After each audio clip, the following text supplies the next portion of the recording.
Fala aí, futura aprovada, tudo bem? Prof. Jéssica Fante aqui na área. E é o seguinte, hoje vamos falar de estrutura urbana do Brasil e hoje eu vou trazer assim só teoria para vocês e dizer o seguinte, particularmente a urbanização no Brasil está aí no top 3 de geografia humana, então a gente precisa prestar muita atenção nos conceitos, nos fenômenos, nas consequências. É uma matéria que costuma ser bastante grande devido ali aos detalhes. São muitos conceitos que a gente vai ter que ver e rever, né? Porque a gente tem que fazer revisão. Mas hoje vamos pegar aí uma introdução a essa estrutura urbana, tá? Quando eu falo sobre estrutura urbana, eu tô falando de toda a configuração territorial associado à urbanização, tá? E aí, de uma certa maneira, eu vim trazer para vocês o que é urbanização. Por quê? Deixa eu contar. Muita gente erra esse conceito de urbanização e na hora que vai desenvolver os estudos, acaba assim trazendo algumas confusões, tá? Urbanização não é crescimento urbano. Quando a gente fala sobre crescimento urbano, a gente está falando de um crescimento que é físico, tá? Quando eu falo de crescimento físico, aí eu tô falando de crescimento urbano. Mas crescimento físico das cidades é uma consequência da urbanização. É uma consequência da urbanização. Então, quando eu tenho urbanização, a consequência disso, uma das consequências, é claro, é o crescimento físico das cidades, das áreas urbanas, tá? E nesse quesito a gente pode trabalhar o que é a cidade, mas a gente vai trabalhar aí mais tarde, tá? A palavra urbanização, ela vem do latim urbanos, que significa relativo à cidade. E agora eu vou explicar para vocês o que é urbanização. A urbanização é um fenômeno demográfico, fica com isso na cabeça, gente. É um fenômeno demográfico. O que isso significa? Que é um fenômeno que é relativo a pessoas, tá? O que a gente tem? Antigamente, era muito mais fácil eu viver nas áreas rurais. Por que era muito mais fácil eu viver nas áreas rurais? Porque aqui no campo, eu tinha uma função social. A função social do campo é prover alimentos ou trabalho. Então, eu tô ali, tranquilaça com o meu campo, plantando a minha batata, plantando o meu tomate, né? Plantando o alimento para minha subsistência. Porém, vai ter um momento em que esse campo ele vai começar a se tornar repulsivo. Cada lugar vai ter um fator repulsivo diferente, tá? Então, por exemplo, quando a gente fala do Brasil especificamente, a mecanização dos campos através da Revolução Verde, mecanização dos campos através da Revolução Verde foi um fator repulsivo, né? Por que eu tô falando isso aqui com vocês? A mecanização dos campos através da Revolução Verde, ela vai expulsar o trabalhador, porque esse trabalhador vai ter sua mão de obra substituída. Substituída pelo quê? Pela máquina. Então, se antes eu precisava de 20 pessoas para trabalhar na minha lavoura, agora eu preciso de uma máquina e uma pessoa para operar essa máquina, porque a gente ainda não está falando de processos automatizados, né? Então, assim, ali, principalmente o pequeno agricultor, ele não vai ter mais acesso a trabalho. E o que ele vai ver como solução? Ir em direção às áreas urbanas, tá? Então, vai começar a ter um êxodo rural. Vai começar a ter um êxodo rural. E um êxodo rural muito forte, tá? Esse êxodo rural, ele começa, na verdade, ali pós década de 30, né? Como um fenômeno marcante no território brasileiro. Por que década de 30? Porque na década de 30, o Brasil vai se industrializar. E essa industrialização, essa colocação de indústrias, vai ser nas cidades. Então, antes do campo se tornar repulsivo, a cidade é atrativa porque está gerando emprego, posto de emprego, tá? E aí, vai crescendo. porque está chegando gente.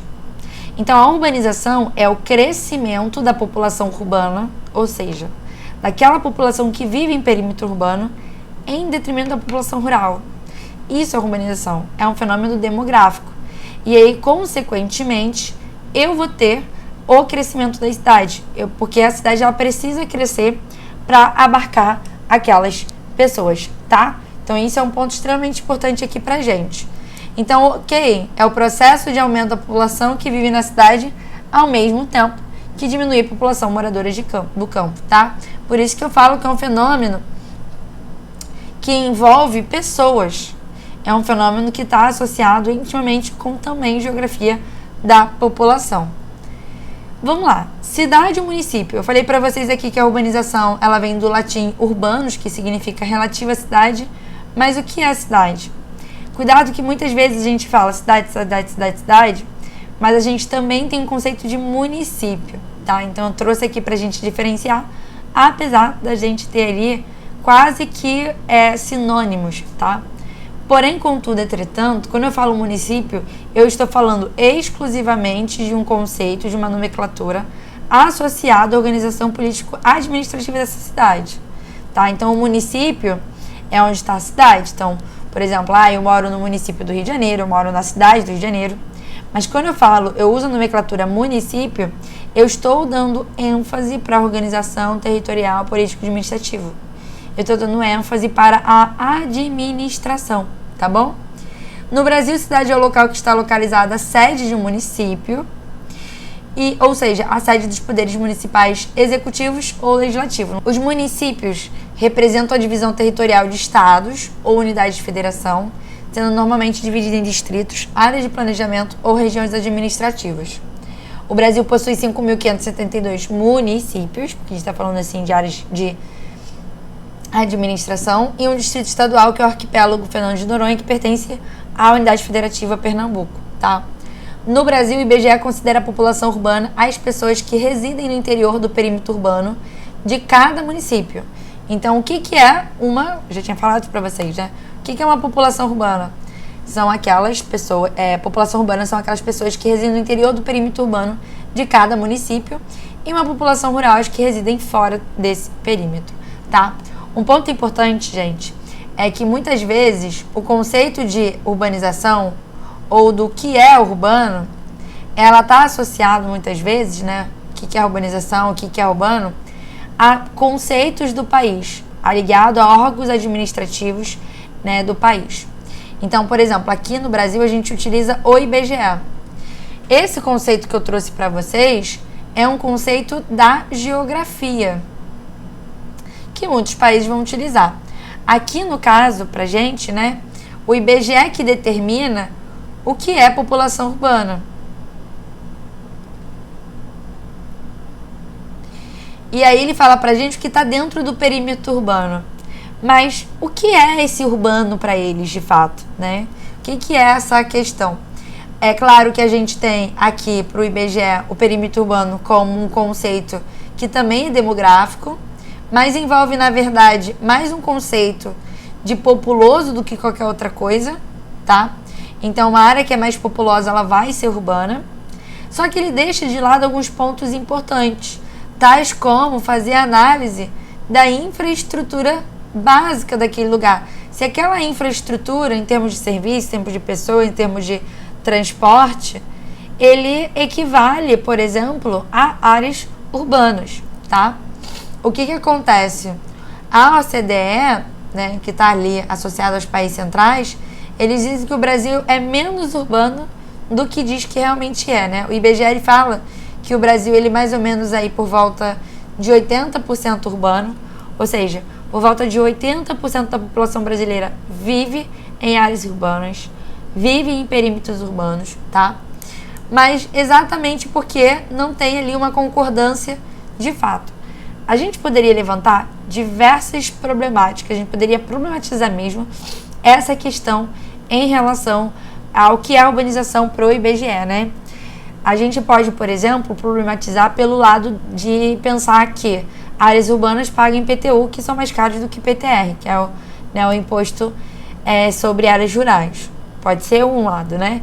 Então, às vezes, claramente, uma área que não é urbana está sendo classificada como urbana pelo IBGE, ali pode ter alguma questão, né?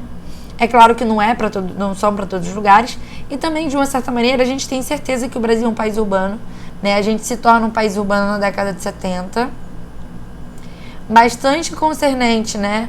Com um boom de industrialização que a gente está vivendo, principalmente um boom de industrialização do pós-guerra, do pós-Segunda Guerra Mundial e da Revolução Verde, que se consolida no Brasil.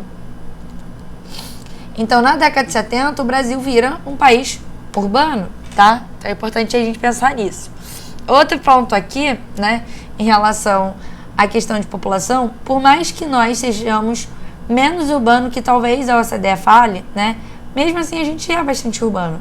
Se não for 80%, 83%, 86%, a gente ainda tem grande maioria vivendo nas áreas urbanas. Tudo bem? Então isso aí é extremamente importante pra gente. Entender essa questão da urbanização no Brasil faz com que a gente entenda também muitas dinâmicas sociais, muitas dinâmicas espaciais que existem no Brasil. A própria questão da desigualdade social, da desigualdade regional, da heterogeneidade associada, né, ao território brasileiro. Então tem muitos pontos aqui. Só para vocês verem um pouquinho sobre o avanço da urbanização do Brasil, e antes eu preciso dar um aviso para vocês. Eu estou o tempo inteiro falando sobre urbanização como um processo, que é um processo moderno, tá? Uma das grandes características da nossa urbanização é que foi uma urbanização tardia e uma urbanização muito rápida. A gente começa a se urbanizar na década de 40, tá? Posteriormente aí a década da industrialização. Na década de 70, o Brasil já é um país urbano. Isso aqui é uma urbanização que foi muito rápida. Ela foi tardia, porém muito rápida.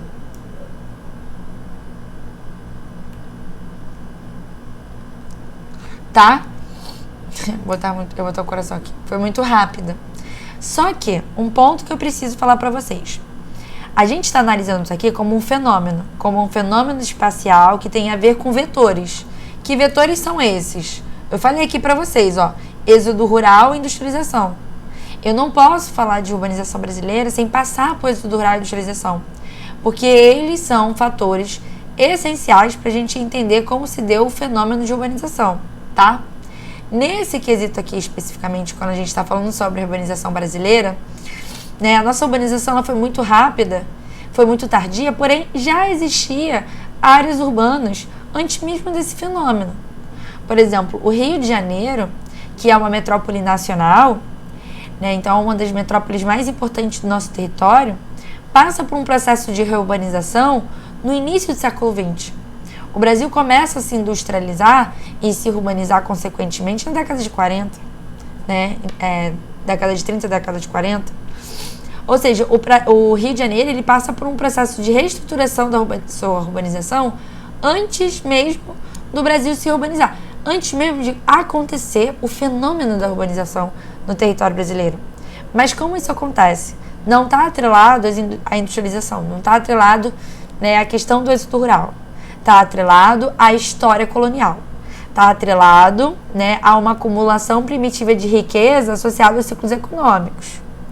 Está acumulado, por exemplo, ao fato da gente ter criações de elites econômicas e políticas, né, no Brasil. No caso, a gente já tinha, por exemplo, diversas áreas, vilas, cidades que vão se tornar áreas urbanas no Nordeste no período canavieiro. Quando a gente tem o ciclo aurífero, a gente cria cidades coloniais, as cidades do ouro ali em Minas Gerais, né? Ouro Branco, Ouro Preto, Mariana, São João del Rei, Tiradentes, né? Então a gente cria ali que a cidade. E aí um ponto importante, né? O ciclo do ouro em Minas Gerais faz com que a gente tenha uma descentralização política do Nordeste para o Sudeste, e essa descentralização política ela só vai terminar na década de 60, quando a gente vai ali com a capital para Brasília, tá? Então é importante a gente pensar nesse ponto. Mas a gente tinha cidades, áreas urbanas ligadas. A gente tem descentralização política, formação do Rio de Janeiro. E aí, né, início do século XIX, 1808, a gente tem chegada da família real. Além da chegada da família real, e a gente sabe que o ciclo do ouro, ele foi altamente atrativo para portugueses, para europeus, que vinham e se instalavam principalmente no Rio de Janeiro para poder participar desse ciclo altamente lucrativo. E aí, no caso, a gente já tinha essa intensa imigração para cá, né? A gente teve em 1808, né, a chegada da família real e mais uma corte portuguesa com 15 mil pessoas que vão trazer demandas e desafios, principalmente demandas que são urbanas. Demandas associadas a uma estrutura de vida, a uma estrutura espacial que é urbana. Quando o Brasil passa a ser uma república, no final do século XIX, né, a gente também tem uma exigência. A forma que a gente tem, né, através da república, essa estrutura de república, ela é uma estrutura urbano-industrial. E a gente não pode esquecer, né? A Inglaterra se industrializou no século XIX, diversos países, Inglaterra século XVIII, vários países no século XIX, né? Japão, Itália, França, Alemanha, Estados Unidos. Então, no final do século XIX, já sabendo que vários países são industriais, a gente vai aumentar essa demanda, essa exigência para uma estrutura moderna também, que é uma estrutura urbano-industrial, tá? Nesse ponto, a gente não pode esquecer que as primeiras fábricas no Brasil é do século XIX, da metade do século XIX, tá?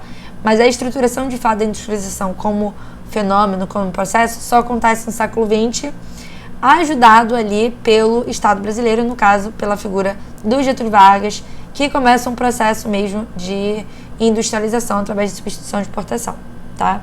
Então, para vencer aquela problemática associada à crise do café, proveniente da crise de 29 lá, proveniente da crise da Bolsa de Valores de Nova York de 29, ele precisava diversificar a economia.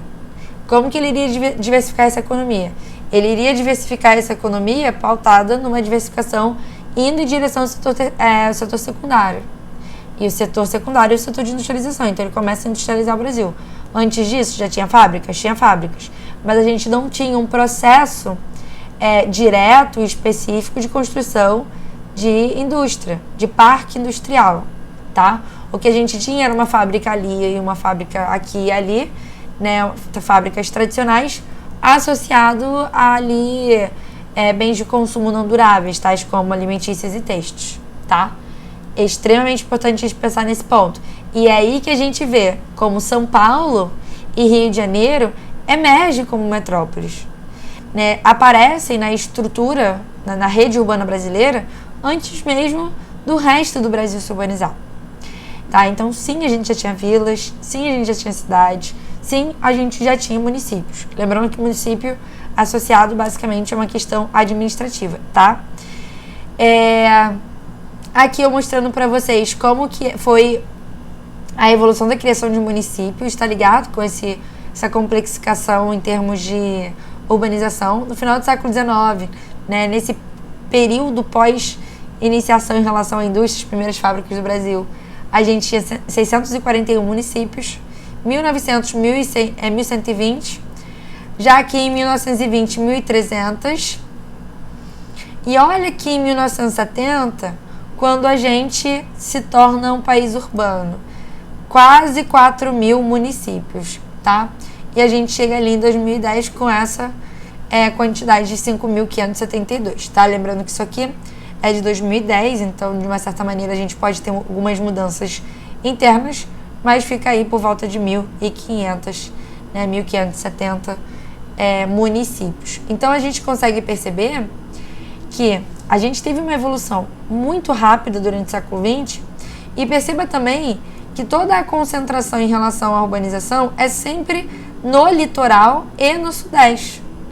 Então, onde que a gente tem a maior concentração de urbanização no Brasil? Sudeste. Porque é onde a gente tem a maior quantidade de população. Onde a gente tem, né, políticas, onde a gente tem elites políticas e econômicas históricas, tá? É no litoral e no sudeste. Presta atenção nisso. No litoral, por causa da questão histórica. A população brasileira sempre se concentrou, né, no litoral historicamente. Isso também tem a ver com uma questão colonial. Porque a estruturação espacial que a gente teve do Brasil colônia, sempre foi uma estruturação do litoral voltado para a metrópole, né? Voltado para a Europa. Então acabou que a população acabou se concentrando. A gente pode também acusar um pouco a questão da própria estrutura física do Brasil, tá? Então aqui no Centro-Oeste a gente tem muitos planaltos, né? A gente tem ali chapadas e chapadões que acabam dificultando a ocupação efetiva. Mas, de uma certa maneira, está ligado aí a um processo histórico mesmo, um processo colonial, tá? Aqui, gente, estamos vendo uma lista mostrando os municípios com mais habitantes. E aí, de uma certa maneira, quando a gente vê esse quadro, a gente consegue fazer uma relação entre urbanização e população. Por exemplo, São Paulo, Rio de Janeiro, Brasília, aqui a gente está numa estruturação das metrópoles nacionais, tá?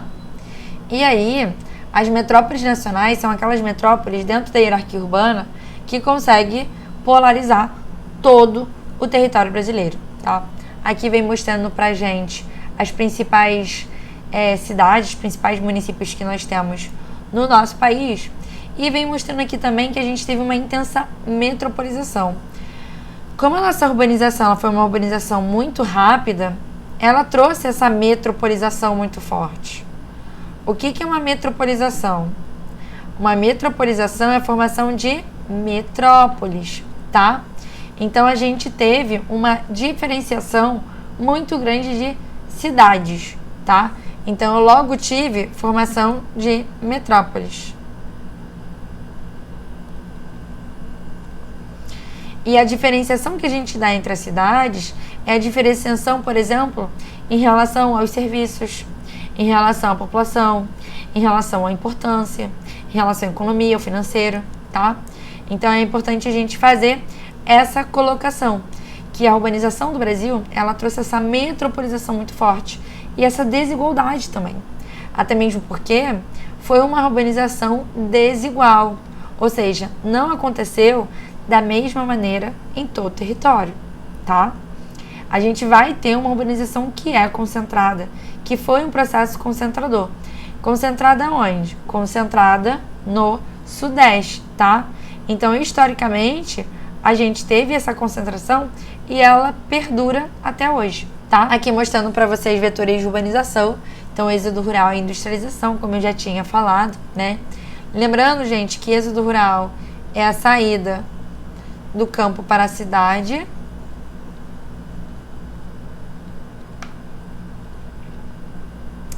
e no Brasil isso deu-se de maneira muito rápida, principalmente a partir da década de 60, quando a gente começa a Revolução Verde, tá? A Revolução Verde, especificamente, está ligada com o processo de mecanização dos campos, né? Então, é a compra de um pacote tecnológico para modernizar esse campo. Máquinas, insumos agrícolas, transgênicos, agrotóxicos e etc, tá? Aqui a urbanização dos países centrais. Como a gente está falando do Brasil, a gente está falando de uma urbanização dos países periféricos. Urbanização dos países periféricos. E essa urbanização dos países periféricos foi uma urbanização muito mais rápida, né, em comparação aos países centrais. Esses países desenvolvidos, o processo de êxodo rural, ele foi muito mais gradual, ele foi muito mais lento. E, consequentemente, a gente vai ter uma urbanização mais planejada, tá? Urbanização dos países periféricos, a gente fala, foi uma urbanização mal planejada. Às vezes não teve nem planejamento. Por isso que quando a gente fala sobre a urbanização dos países pobres, a gente sempre vai falar da macrocefalia urbana. E o que é a macrocefalia urbana? É um processo, né, é um fenômeno, na verdade, associado aos problemas causados por uma urbanização muito rápida, tá? Então, temos aí fenômenos ligados aos problemas. E quais serão esses problemas? A gente pode ter a segregação socioespacial, que é algo muito forte na cidade brasileira, tá? Segregação socioespacial. A própria violência urbana. Professora, o que é segregação socioespacial? Quando eu tenho uma cidade, essa cidade ela é dividida, tá? É uma cidade dividida onde a gente tem um espaço onde está a população de maior poder aquisitivo e onde está a população de menor poder aquisitivo. Né? Geralmente, nas áreas da população onde eu tenho menor poder aquisitivo, eu estou extremamente longe das principais ofertas de trabalho, das principais ofertas de saúde, de educação. Então, a população mais pobre, ela está longe desse centro, longe das oportunidades, né? Muitas vezes, ela está em lugares marginalizados, muito periféricos, né? Elas estão em áreas suburbanas. Aqui, um outro problema, né? A própria favelização e a periferização, que são coisas distintas. Favelização e periferização são coisas distintas. Periferização é formação de periferias. É tudo aquilo que está em volta do centro. Favelização são formações de favelas, que são áreas, né, onde a população de menor poder aquisitivo ela vive e que a gente tem ali a pouca atuação, né, do Estado. Até 2022, o IBGE chamava, né, as favelas de aglomerado subnormal.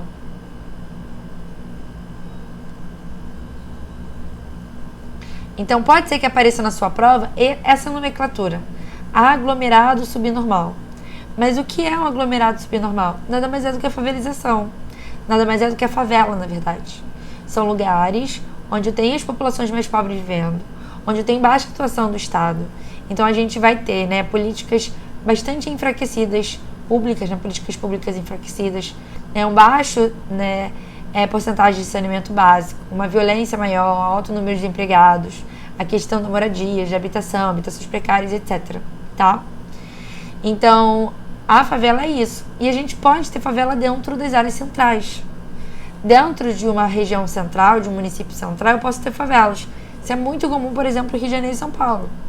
Você olha para a cidade do Rio de Janeiro e você vê favelas, tá? No caso, a periferização é formação de periferia. A gente pode utilizar duas escalas. A escala de bairros. Então, por exemplo, dentro do seu município, você tem áreas periféricas, áreas que são suburbanas, tá? Então, ali do subúrbio, ou seja, que está afastado do centro. E eu posso ter em escala do estado mesmo. E aí, nesse quesito, quando eu tenho essas áreas periféricas sendo formadas, por exemplo, eu tenho aqui uma cidade A, e eu vou ter cidades periféricas sendo formadas em volta dessa área central, eu vou ter o que a gente chama de região metropolitana.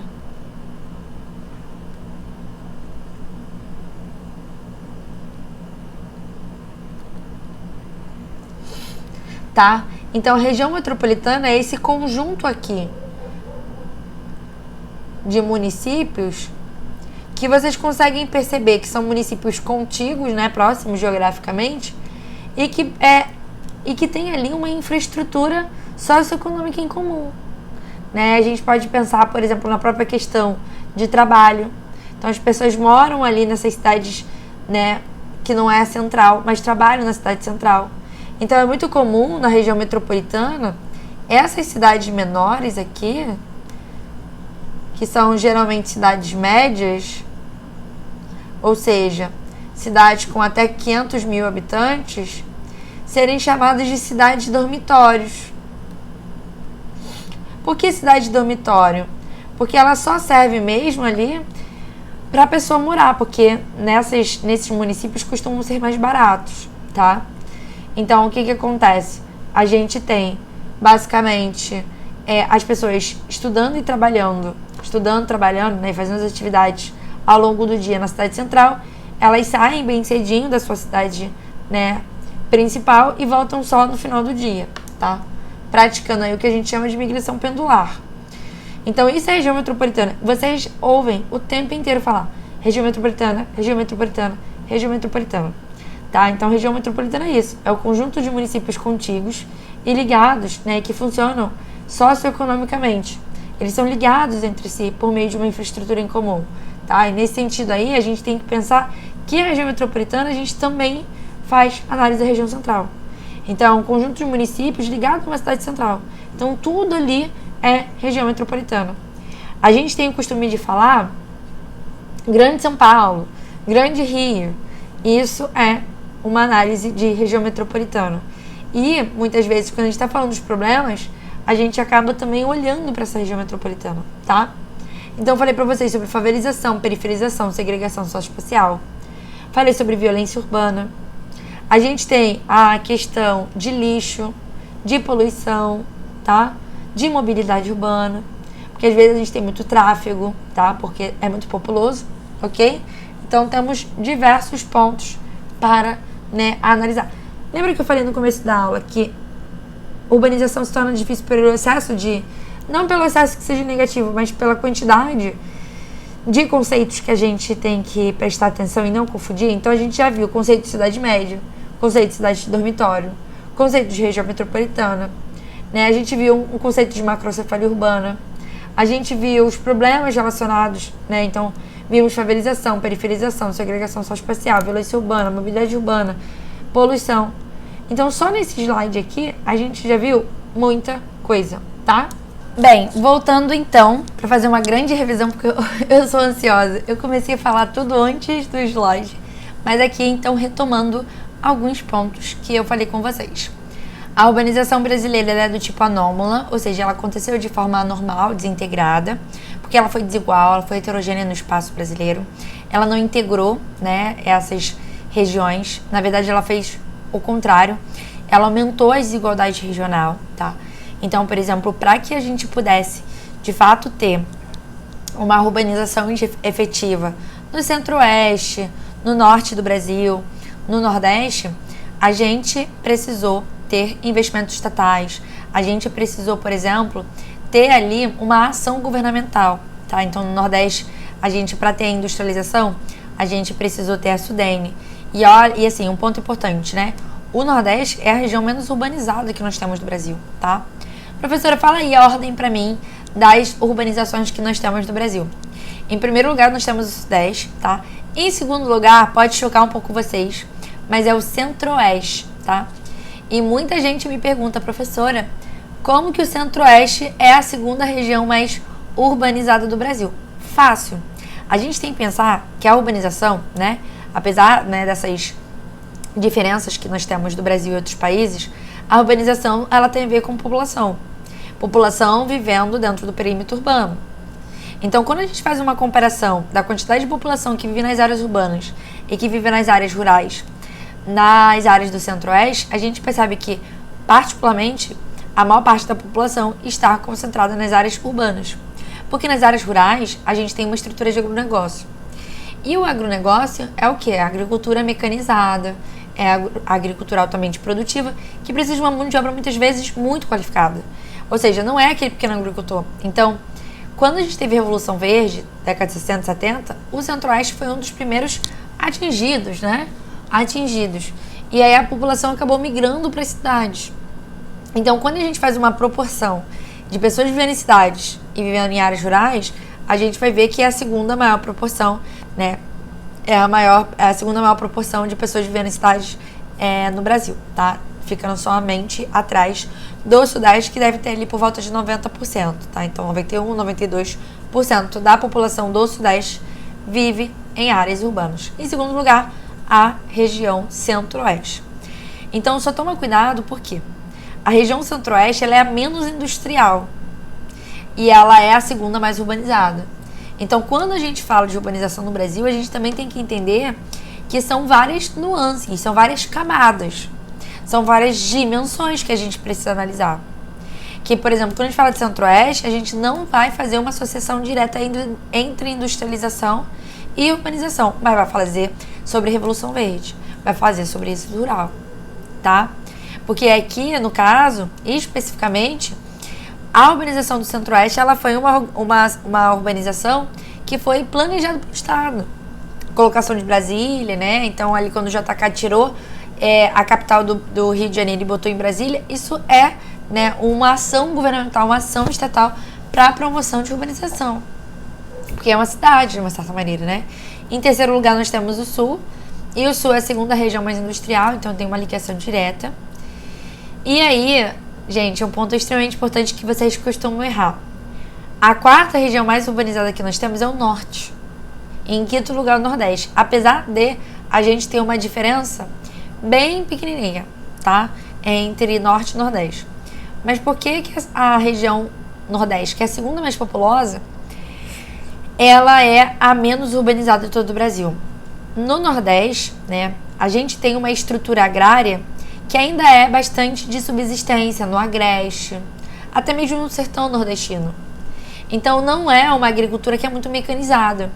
Então não foi uma agricultura que expulsou tanto assim pessoas do campo para as áreas urbanas, tá? Então a gente tem que pensar nisso. Vocês podem falar, professora, mas tem uma taxa muito grande de imigração dos nordestinos para o sudeste. Sim, mas a gente está fazendo aqui uma comparação entre a quantidade de pessoas que vivem em áreas urbanas e a quantidade de pessoas que vivem em áreas rurais. Para fazer uma diferenciação, eu preciso entender as dinâmicas internas daquela região. E quando a gente olha para as dinâmicas internas em termos de agricultura, ainda é uma agricultura pouco mecanizada. Então, é uma agricultura que é menos repulsiva, tá? A urbanização brasileira é do tipo anômala, ou seja, normal e desintegrada, foi rápida e desestruturada. Falando aqui pra gente o que é população urbana, toda aquela que reside nas cidades de município ou de distrito e as demais áreas definidas como urbana pelas legislações municipais, tá? Aqui, como eu falei pra vocês, né? Os países da OCDE, eles têm uma outra ideia nos países centrais. Primeiro que para ser localidade urbana, eu preciso ter mais de 150 habitantes por quilômetro quadrado. E eu preciso ter critérios funcionais associados à infraestrutura, a equipamentos coletivos, tá? Então, de uma certa maneira, os critérios que definem a população urbana não são universais, tá? Aqui, taxa de urbanização brasileira, mostrando para vocês. Em 1940, quase 70% da população vivia em áreas rurais. E em 1977, agora a gente já alcançou a urbanização, né? A maior parte da população vivendo em áreas urbanas.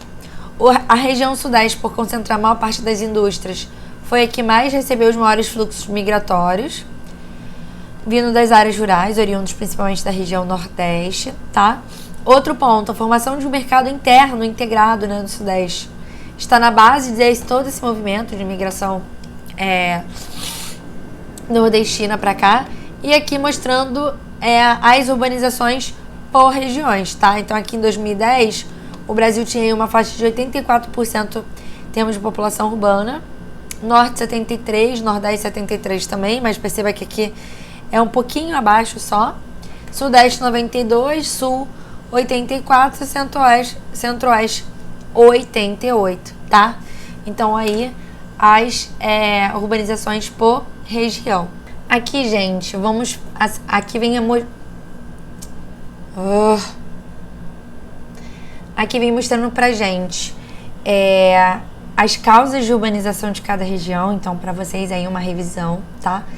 E a gente vai fazer alguns exercícios pra fazer um recapitulamento de tudo que a gente viu. Gente, essa matéria, ela ainda tem mais coisas. Eu tenho que explicar para vocês hierarquia urbana, cidade global, metrópoles nacionais, diferença, né, das metrópoles nacionais, das metrópoles regionais, dos problemas em si, gentrificação. Gente, tem muita coisa ainda, tá? Os processos, os fenômenos tais como conurbação. Esse tema aqui, ele é muito abrangente, mas também é muito importante. Então, você já saiu daqui dessa aula com muita coisa importante, com muita informação relevante para vocês, tá? E aí eu tentei fazer o máximo possível de pontes, de contextualizar aqui os conhecimentos, tá? A gente vem falando aqui, por exemplo, do Sudeste, a gente já sabe, né? Mas falando aqui do Centro-Oeste, impulsionada pela Fundação de Brasília e pelas rodovias de integração nacional, e o agronegócio somente acentuou, né? Aqui no Norte, no Sul, desculpa, a gente tem uma urbanização que é bastante lenta e limitada até a década de 70 devido à estrutura agrária, que também é uma estrutura agrária associada à agricultura de subsistência, agricultura familiar e etc. Mesmo com a industrialização, era sempre uma industrialização focada no mercado interno, bastante diferente do que a gente viu, né, de uma certa maneira depois, formado aí por famílias, né, por cooperativas e tal. Após a sua industrialização, começou a se urbanizar. A região norte, até meados da década de 60, era a segunda mais urbanizada devido à reduzida população total da região, bastante concentrada em Belém e Manaus. Lembra, a urbanização tem a ver com concentração de pessoas nas cidades. O que a gente tem nas áreas rurais da região norte? Floresta amazônica, né? E aí nem podemos dizer, de fato, ali que é uma área rural. Então, de uma certa maneira, a gente tem uma área reduzida rural e poucas pessoas vivendo de fato ali, tá? E o Nordeste, a estrutura agrária assentada sobre minifúndios familiares, como eu falei para vocês, principalmente na faixa do Agreste, contribuiu para reter a força de trabalho no campo. Além, havia um mercado regional insuficiente para atrair pessoas para a cidade, tá? Quando havia migração, era sempre do Nordeste para outras regiões, tá? Aqui mostrando pra gente, em termos de estados, como que é a questão de industrialização e urbanização, consequentemente, na verdade, né? Que vem falando sobre taxa de urbanização. A gente percebe que São Paulo é o estado mais urbanizado que nós temos, seguindo aí do Rio de Janeiro, tá? Um ponto importante aqui sobre São Paulo, que São Paulo é tão importante dentro do tecido urbano brasileiro, que ele é chamado de a grande metrópole nacional. A gente tem 3 metrópoles nacionais, como eu falei para vocês, né? Rio de Janeiro, Brasília e São Paulo. Mas São Paulo é a grande, porque ele está ali associado, né, à estrutura financeira do nosso país. A Bolsa de Valores está ali, tá?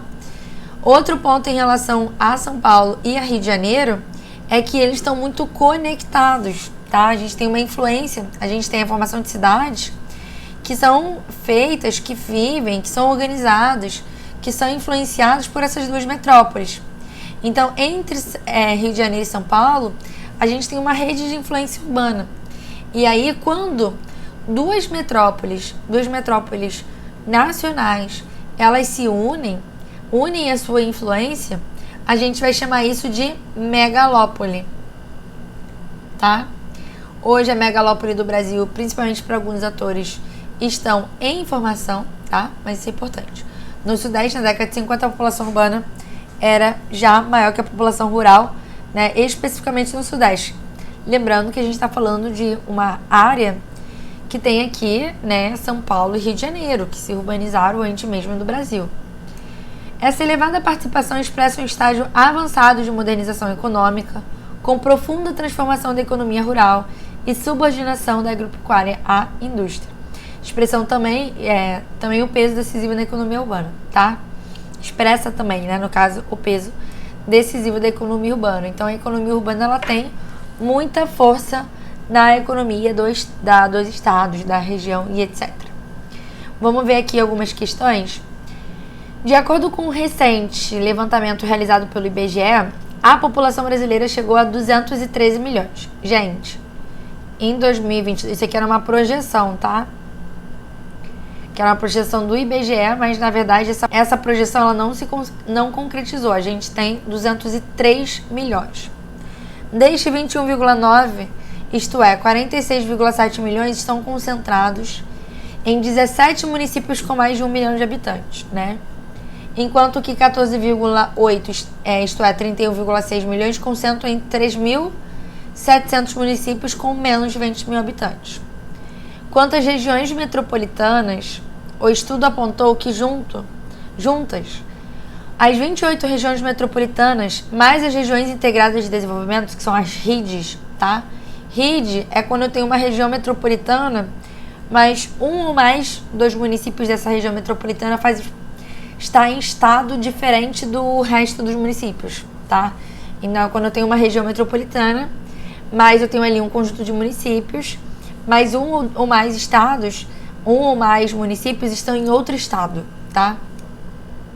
Apontou que junto as 28 regiões metropolitanas, mais a região integrada de desenvolvimento e as aglomerações urbanas com mais de 1 milhão de habitantes, somam mais de 100 milhões de habitantes, o que equivale a 47,7% da população brasileira. Considerando-se tal estrutura de distribuição populacional, é correto afirmar o quê? A equilibrada distribuição da população brasileira entre seus municípios. Ele acabou de mostrar pra gente que ocorre uma desequilibrada distribuição, tá? Então é importante a gente pensar nisso. Mas vamos ler o resto para ver se tem alguma coisa errada. A equilibrada distribuição da população brasileira entre seus municípios decorre das políticas territoriais de organização e ocupação. Se botasse desequilibrado, estava certo tudo, tá? Levadas a cabo por diferentes governos imperiais e republicanos ao longo do século XIX e XX. Então, na verdade, a gente tem uma desequilibrada distribuição da população brasileira, e isso é resultado especificamente de políticas de organização territorial, tanto, na verdade, no passado do Brasil, tá? A urbanização concentrada onde? No Sudeste, né? E nas grandes metrópoles, é herdeira de um passado colonial, sim, foi isso que a gente viu, né? No qual os principais centros urbanos eram receptores das ordens e fluxos emitidos pela metrópole portuguesa. Perfeito. O que resultou em um padrão urbano macrocefálico, que é aquela macrocefalia urbana, tá? Que eu falei pra vocês. Professora, relembra o que é macrocefalia urbana? É quando a gente tem uma concentração muito grande de pessoas num lugar só. Isso vai gerar diversos problemas, tá? A gente vai ter que entender dessa macrocefalia. Então, é um local que é muito urbanizado, muito populoso e que é mal estruturado, que é mal organizado, tá? No inchado setor terciário, de fato, né? E aí, muitas vezes, uma característica da macrocefalia urbana é a grande informalidade que nós temos no terciário. Então, tem muito camelô, né? E também a própria hipertrofia do terciário. O terciário, ele é tão inchado que ele não consegue mais assimilar ninguém. Hipertrofia do terciário, tá? E grande mercado de trabalho formal e informal, os quais estão na base explicativa da concentração demográfica, que até hoje pesa sobre trás de municípios metropolitanos. Então, o gabarito está aqui na letra B. Tá? Então, a gente já sabe aqui que o gabarito é letra B. Aqui uma chargezinha, mais curtinha, né? Por que o Brasil é campeão nos esportes paralímpicos? Treinamos todos os dias. Vencemos os obstáculos urbanos. Então, aqui, ó, muito tráfego, né? Estruturas urbanas deficientes, buracos, etc. Aqui tem, não sei se aqui é uma favela, se aqui é uma indústria poluindo, tá? Então a gente está vendo aqui, só que ele está falando especificamente de pessoas com deficiências físicas, né? E aí, no caso, como que a cidade, ela traz, aí ele fala, estamos treinando, vencendo os obstáculos urbanos. Ou seja, falta acessibilidade. Para além de mobilidade, falta acessibilidade, né? Então, o Cartoon faz uma crítica ao quê? Ao transporte urbano não, porque ele está falando como um todo. Falta de investimento no esporte paralímpico, uma crítica à acessibilidade urbana, tá? Aqui é um cuidado que a gente deveria ter. Falta de assistência ao deficiente cognitivo, trânsito das grandes... Cuidado para não confundir com isso aqui, tá? E por último, ao longo das décadas, a população brasileira cresceu de forma significativa. E acompanhando esse crescimento, as cidades também tiveram sua aceleração em relação ao tamanho, formando imensas malhas urbanas, ligando uma cidade a outra e criando as regiões metropolitanas. Já conversamos sobre isso, né? Com base no texto e nos conhecimentos sobre a urbanização brasileira, é correto afirmar o quê? Vamos lá. O fenômeno da urbanização foi acompanhado por uma melhor e mais justa distribuição de renda no país? Não, né, gente? Sabemos que a urbanização brasileira ela foi desigual, heterogênea,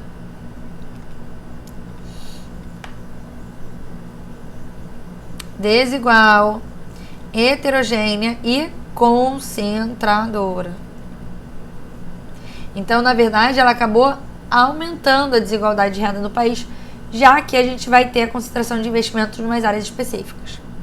O processo de urbanização se intensificou na década de 50 do século passado, quando ocorreu a mecanização agrícola.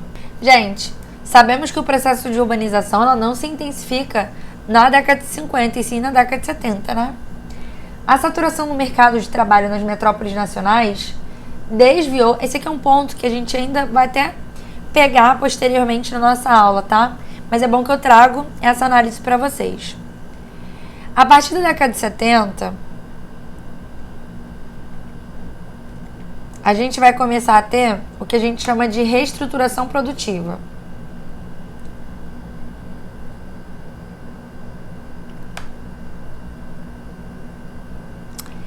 Na verdade, né, isso começa na década de 70, mas ele vai aparecer bem mais latente na década de 90.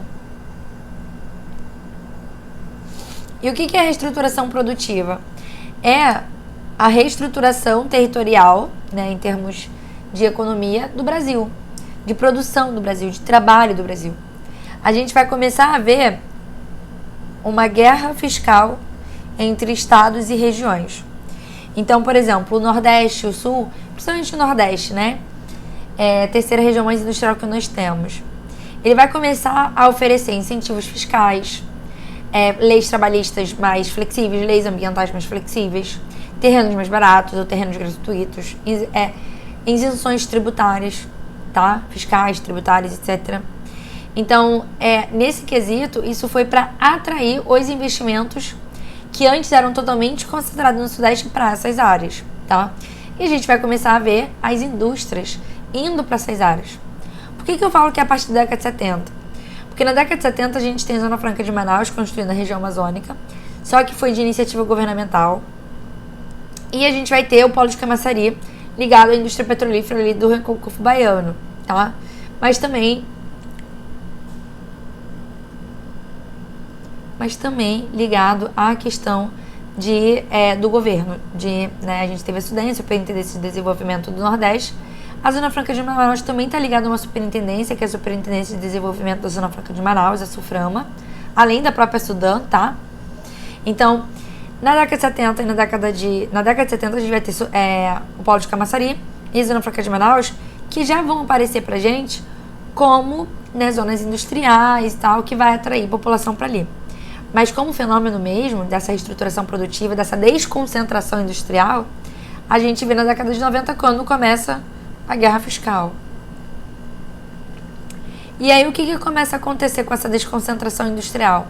Começa a acontecer uma involução metropolitana, né? As pessoas elas começam a ir para cidades menores, procurar empregos porque essas indústrias estão indo para cidades menores, né?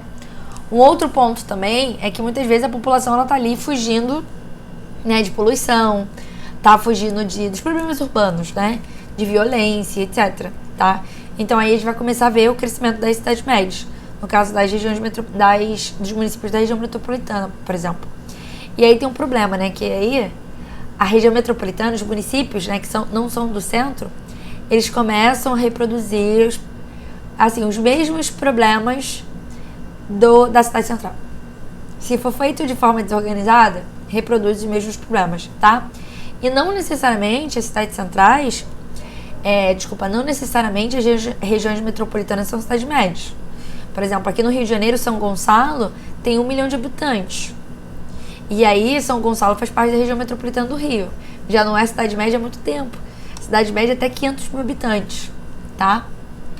Então, aqui, ó, a saturação do mercado de trabalho nas metrópoles nacionais desviou, né, nas nacionais, Rio de Janeiro e São Paulo principalmente, desviou os polos de atração da população para as metrópoles regionais do Nordeste. Perfeito.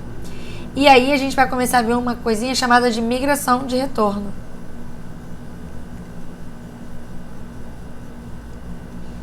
Migração de retorno, tá? Que é as pessoas que antes haviam migrado do Nordeste para o Sudeste, elas estão indo de volta, tá? Bem, gente, é isso. Espero que vocês tenham gostado, aprendido. Saiba que qualquer dúvida vocês podem me encontrar lá no @profjessicafontes. Deixei aqui pra vocês, ó. Vamos lá, ó. @profjessicafontes. Ai, meu Deus! Mostrar aqui pra vocês, ó. @profjessicafontes, que é o meu Instagram. Quer tirar alguma dúvida, quer mandar um feedback, falar um pouquinho da aula, pode mandar lá uma mensagem pra mim que eu fico muito feliz. Eu adoro receber as mensagens de vocês. Ai, professora, faz uma aula sobre tema X que eu tô em dúvida. Também manda e saiba que aqui no Monstros Concursos nós temos a melhor preparação pro seu concurso. E estamos aí, hein, gente? Espero ver vocês na próxima. Até mais.